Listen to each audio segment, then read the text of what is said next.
Wanna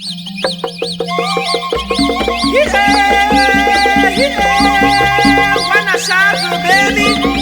Wanna guy suba. Hey, we are very fun with them so. Right, it is. Yes. So when I was asked to talk today, I was wondering where to begin or what to focus on, because it is such a huge issue. Then it dawned on me that as far back as 2016, myself and the president of SODA and a few elderly people, some of who are in this platform now, we started a discussion on what can we do to address the type of tension that was around also in 2016. And so that conversation began from there. And I remember, thanks to Ray and team, I drafted something, and he, at the last minute, usually we are always in a rush, I don't know when we'll ever be steady, and he took it in Likibome and published one article on how, a reflection on how we can look at the crisis that we were going through and use an economic lens in solving what seems to be a political issue. And I still want to always re-echo some of the points there then. But quickly, this presentation today is just like a provocative outline for us to begin to ponder what we think we can do better in the post-crisis phase. But I know that we have to do something in order to make sure that the crisis is post, because it is still ongoing. And so that is always a dilemma when you are dealing with an ongoing crisis. Like my friend Doc just finished a while ago and said, until everything is finished. And let me assure all of us that there will be nothing like everything was finished. And in any conflict, there's no time where you blow a whistle and say, this is the end, you can come in now. And so we need to begin the planning phase in such a way that yes, we may concentrate our efforts in the post-crisis, but what do we do now to address it, to mitigate the ongoing conflict, prevent further escalation and so on and so forth? Unfortunately for us, we are dealing with an issue that is not just an issue. It's an issue where sometimes even when we bring the best solutions on board, there are some angles that we do not control, and there can be a direction from where the greatest spoilers will come from. That said, and with no prejudice to the papers that will be received from the various people that we have elicited on what we think we could do in order to bring a new dawn in our society, and so a new beginning, or learning from the past and bouncing back strongly and putting surface in all what we're doing. I try to put some key points in 4 key areas. But first, let me introduce to say the whole idea of culture and development is a debate. There are lots of things that are evolving, and we need to take that into consideration. But as I always begin, what does culture mean to us as Nsawam people? Is it just an outfit to wear a dress like the one I'm wearing now, and eat a dish, kiban and nyoseji and kati, and then, or the language we speak? What values define us or should define us as Nsawam people? And that is where I'm coming to the points that Mfoomi introduced in the beginning and also highlighted in one way when Doc was talking about the medical and the type of capacities that we need to harness in that area.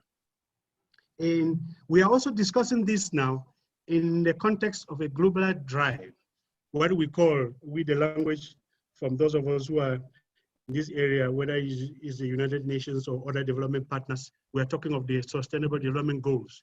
That means the world is saying, why are we the way we are? What are the things that we have not done to make our world develop? And they have now announced, they have lined all those objectives and goals, 16 of them, plus the last one, which is partnership number 17. But let me not belabor you on that, because we will talk about that. But the important one, which I used to say when I'm talking with my Nigerian audience, people who don't want this big book, I used to say, the one that puts food on your table. How do we eradicate hunger? And you can see language has changed. We are not talking of poverty alleviation. how do we eradicate poverty? And somebody already mentioned the type of food we have in Seoul. But I can tell you that people are going hungry now because of the crisis that is going on. So that gives us a very good opportunity. And also, the SDGs were in place for a long time, but they have just now announced that from 2010 to 2030, sorry, 2020 to 2030, this action or decade of action, people are saying they need action, no more words, no more talking. What action are we defining? That's the question we are asking ourselves also at the top level. And we have talked a lot, this is time for action. What action are we rolling out? Action plan. Yes, of course, the African Union, the Agenda 2063, talking of the African we want and so on and so forth, trying to mobilize people. Lots of things that are still hanging up there. They haven't gone down to the people on the ground. It's an opportunity for us to take to the ground, we as a sort of people. So why culture and development must correlate? I always insist that we need to blend these two, marry these two concepts, the concept of culture and the concept of development. And once we are bringing it together, it gives more meaning to what we are trying to do today and what we've been doing all this far. And one of the things what one colleague in UNESCO told me was that they are looking at tourism to drive African development more than any other thing. And one of the emphasis was cultural tourism. And it is, when they said this, anytime he's saying it, my mind just lands straight in Seoul. It's like I'm egoistic in this area, even though we're supposed to be global citizens. But I'm always thinking, how does that fit into my own context? This is something that we need to unpack here so that we frame it and see more clearly the type of opportunities at our disposal.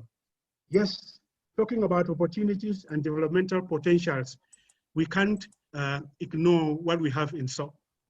Agricultural, the handicraft, educational, solid or minerals all around. You had a rumor that was circulating some months ago about coltan that is supposed to be massively lying in the beds from somewhere from Zheng right down to Bonso. That is something very serious. But usually they flag it. They know that sometimes we are not interested in some of those things, but we should be interested to find out what exactly that means and what that will entail. Because if it is coltan, and you are taking examples of deposits in DRC Congo, which they are now saying the deposits in Kumbu may likely be the largest in the world so far. We need to put the necessary safety valves because some warlords may descend from somewhere and may never leave that place again. But of course, the opportunities of the African Free Trade Area, which has been signed by member states, and Nigeria was one of the countries hesitating. But I'm mentioning this because in the article I talked about in Likibome, I mentioned the fact that the first rich people that we knew in Seoul were traders who were taking kola nut and all those to Guan. Guan is the name they used to give Nigeria because they used this route through Mboso, and you have to climb the Taraba Hills right to Gembu. And so all that place was right to Jimita, to Adamawa was called Guan. But I'm trying to say that Nigeria, 200 million people, is a market nobody can afford to miss. And we in South, we are just a stone throw. In fact, a walking distance. Some people testified to me when I met them in Taraba who walked after this crisis. They just crossed the border and walked. So the human resource endowment, and so I don't want to talk about that, the numerical strength, all the previous speakers spoke about that, but also the diversity that we have. So the next point then, when do we face this? What are the contextual realities? When we are driving towards trying to, pull out what I call here a blueprint. The peculiarity of the context in this crisis. Mfoomi said it in the beginning, and I don't want to belabor the point, but I just want to emphasize one issue. Yes, especially what we all know is that we take some of the people, whether it's young people or people more than young people, whatever, we take it to another level. You will agree with me, you have always heard this, when somebody, a young man who has, taken a drink or whatever, says nobody has ever pointed a hand on them and gone scot-free. So sometimes we take it on the chest. And sometimes some of these things then push us to be in the forefront of some of agendas that we are hardly in control or hardly can even define its purpose, just to show our strength and show how our mature, capacities in front of it. And that is something that is still very much in the limelight, even as this crisis is going on. There are 4 guiding questions that I want us that we will reflect on. And those are, what was the context of before the current crisis? And without opening up, I could just quickly say there were multiple unresolved crises or issues that weakened Seoul as a culture, as a people, even as a leadership, whether as a top, as a throne, and many others. And the vulnerabilities was exploited, and that has left us to an extent where we are today. Question and guiding question number 2, how has the current crisis affected Seoul in general and her culture in particular? Very much, a lot of wounds, a lot of pains, a lot of things that we are all saying and we all know. We will go to unpack them. What lessons can be drawn from the unfolding crisis? The positives and the negatives. A Chinese saying, which we always use very much in conflict analysis, is that a conflict is always an opportunity. And except you are in conflict, you will never know how sometimes somebody thinks about you. But when somebody gets so angry and says it, what comes out is what has been hiding there and was just waiting for that opportunity. It makes you understand that person. But how you can transform that relationship afterwards can make sure that never again will you make that mistake. And question number 4, what role can culture play in accelerating peace, social cohesion, and development in Seoul? So these packages, and these 4 areas that I've enumerated will come out in many ways. Many organizations are doing an assessment of what has happened, what has been the damage, what has been the issue. Those are the issues that will go in there. So that we have our data. But one of the things I want us to do, brothers and sisters, is that we have to ensure that we put our narrative on the ground. Nobody should put that history of what has happened here for us, because we will make a mistake. I know what it means to control your data and control your narrative. I just recently left Ethiopia, one of the countries now that's being cited. One of the things they decided was that their narrative, their data will be led by Ethiopians. And I think that is a strength. So in the search for the answers to these questions, we must be mindful of a varied the perceptions around the issues. This issue has no consensus, you agree with me. There's a lot of polarization. There's tense discussions around this issue. There's trauma, there's fear, entrenched positions that will make it difficult to have a consensus. But we, as level-headed people, as the people who has heard the mantra to say we have to hold it and take it forward, we find a way. We do objective research and bring all the perspectives on board. We'll do a lot to help ourselves. This is common, of course, in all countries in conflict, seeking stabilization or emerging from it. So what blueprint then and why? There is growing consensus, you agree with me, that the Seoul will and must emerge stronger than it was before. I've heard Mfoomi say it. I've heard many people, I heard Bong'Abaa say it. I heard everybody saying it. I've heard our priest praying and saying it, everybody's saying it. It's not. That's why one of our strengths is that the faith that has driven us as a Seoul people is still pulling us thus far. And there's positivism. The positive vibrations, like the musician once said, is in the air. Very, very consoling for people like us. Yes, and so first and all other efforts going are geared towards this direction. Yes, I won't belabor so much. Indeed, we have been battered, we've been bruised, we've been wounded, abused, disgraced, challenged. Somebody called me and was teasing the other day when I told him I was from Seoul. Then the next question, he asked a question, the obvious question. And I said, I wanted to dribble him, but he insisted.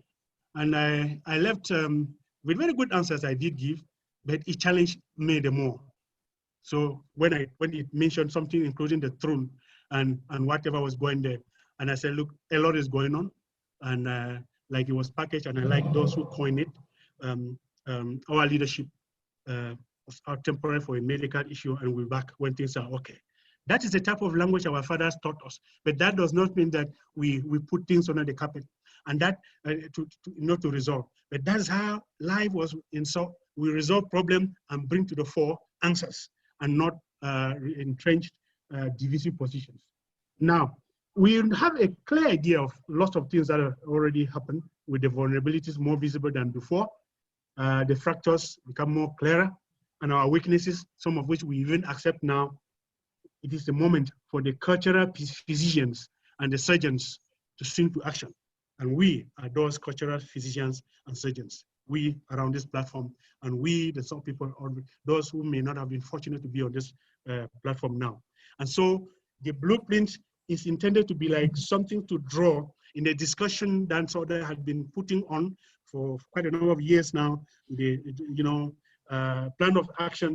We want to come up with a multi-year cultural development plan for so, which now we take into consideration the crisis that we have gone through to say, how do we move from this stage now, where we need to stabilize the situation, then some sort of build and rebuild, begin the reconstruction, and then begin to reconcile ourselves, and then to, usher in the developmental phase in such a way that we seize the opportunities of the moment that we have all agreed.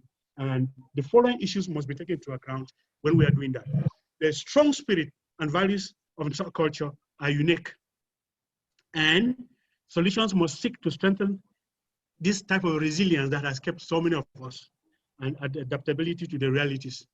I spoke to one of our very highly revered Vibais the other day and said, how do you people cope? And he said, for me, well, I can tell you one thing, that we are not, it's no longer about fearing death. My own issue is how I make impact to ensure that I preserve whatever is around, to ensure that so it becomes what it was before. In fact, I just summarize, but the way I was so motivated and the belief, and truly, the next day he called me, the senior by, they were actually in the Wailu, and all of them, I mean all of them who sit there, we are all there and planning for what is going to be, what to do now, and how we want to do it. That nothing was very motivating than that. So this strong spirit is there.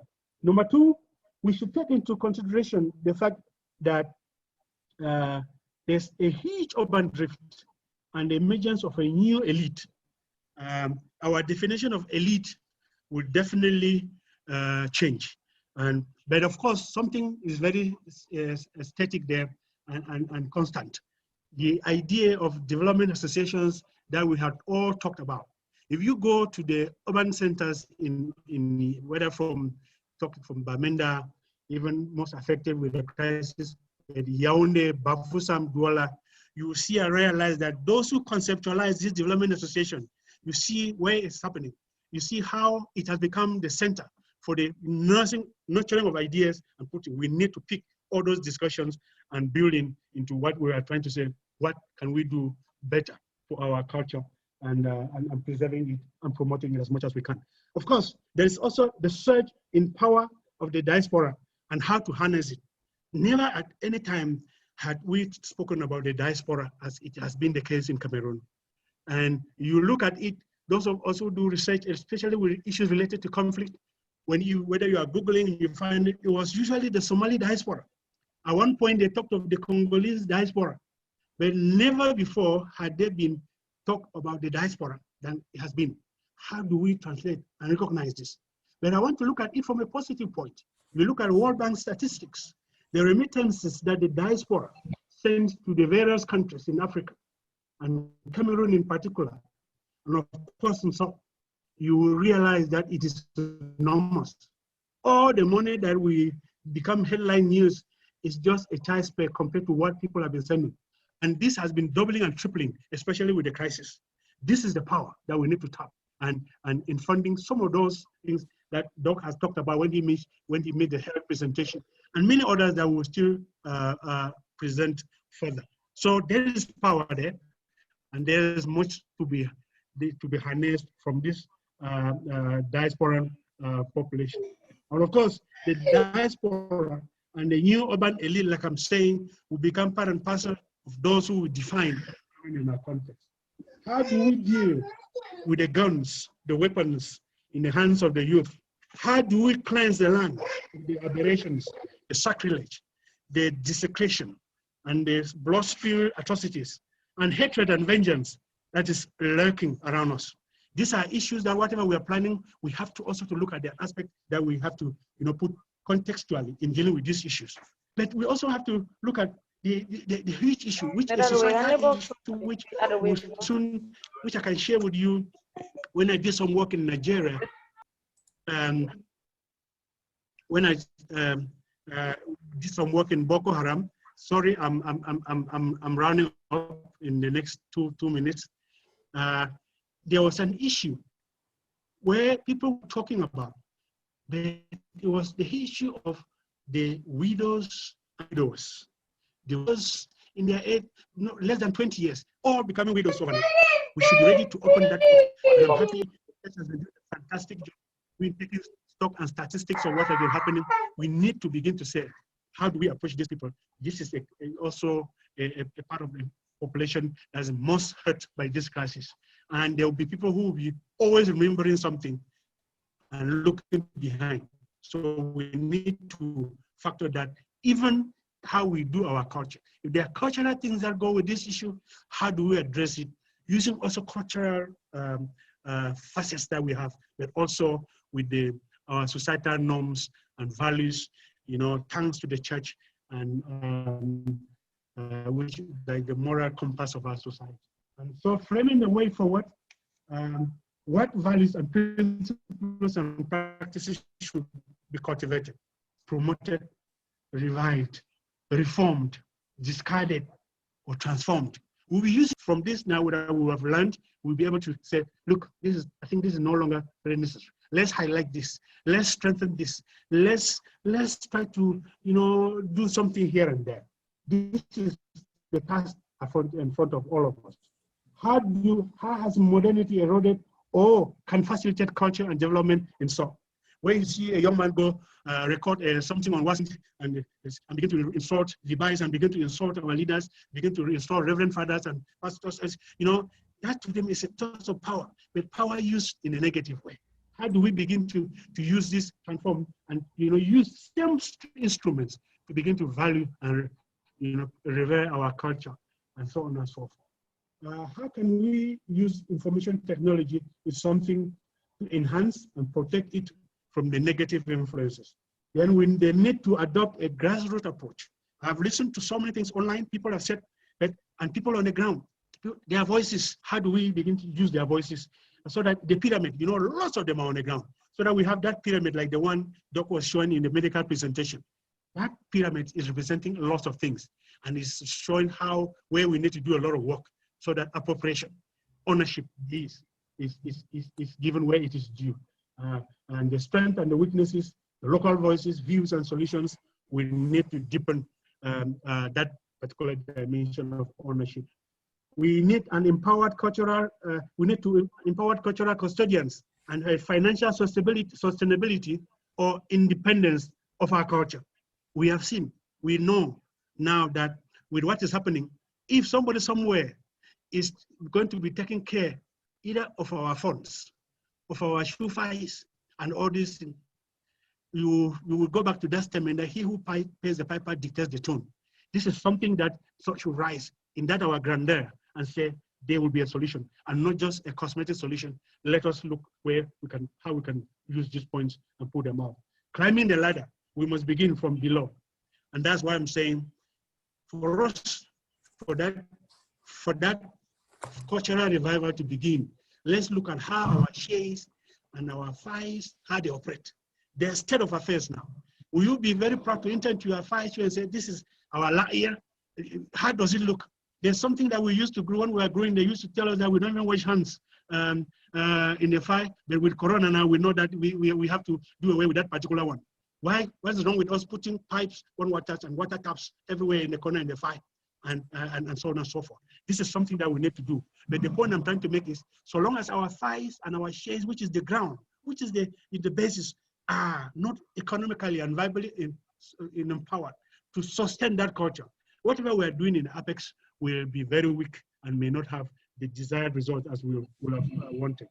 The role of the elite, redefined, I emphasize again, but more so the economic elite and a political elite that is unifying and reconciling Southland, rather than one that will say, we want to prove to those people that we are in charge. It is something that what I told you about, so saying, beating our chest, say nobody has ever pointed, it is one of some of the things that we see coming up, especially from the political perspective. And I'm learning a lot as Mfoomi sitting outside. The behavior of Nigerian political elite, I learned a lot from Ghana, and I learned a lot from other Eastern African countries and the rest. So I'm still learning. And I think this is the moment we need to bring best practices and see how we can make ourselves distinguished. Of course, the role of the youth and the women in pushing this forward, not mind. They have a very, very, very important role to play. And of course, redefining our cultural jamborees, the cultural weeks that we used to have, should not be, and we have said this before, but this is the moment more than ever before, should not just be to come and see our masquerades come out and then we go back. We must look at the social and economic benefits and rejigging the objectives, set targets, and to say this year, everybody will be the consortium of ABC, and put also accountability measures and so on and so forth. Yes, and somebody, Doc, when he mentioned something, I said, this point we have to come here. The traditional medicine coexisting with what is on the ground. I remember our own father, Professor Wo Bastos, had in this pharmacopy, this development, we need to see how we can take that forward, because I believe that the traditional medicine can play a greater role in reshaping the world ahead of us. Massive investments and job creations, and revoking our self-reliance spirit and solidarity. I'm happy that when we're using this, that Doc was using it already. These are words that define us: self-reliance and solidarity. Conclusion then, therefore, it is time to walk the talk. We have outlined, the aim of this has not been to give answers to the issues, but to tease all of us and to provoke a deeper introspection and reflection and a solution-oriented, package that we should be looking from out there, to address this multifaceted crisis, because there are so many layers of the crisis that we are going through. We need to take, cognizance of that, and we must of course put this first as our passion, as our aspiration, and at a goal. Hence, because there will always be spoilers. There are some issues that you are going to see deviant attitudes and resistance, but we will go gradually, and we must be ready to live with this for some time. A lot is going on behind the curtains to restore normalcy, at least the cultural dimensions of it. So let us use our multiple talents, our expertise, our endowments to contribute to the upliftment of culture. Thank you so much. Okay. So worry, yen mati bona ver you know, tu ver the one so eh. So worry, yen mati bona ver you know, tu ver the one so eh. So worry, yen mati bona ver you know, tu ver the one so eh. So worry, yen mati bona ver you know, tu ver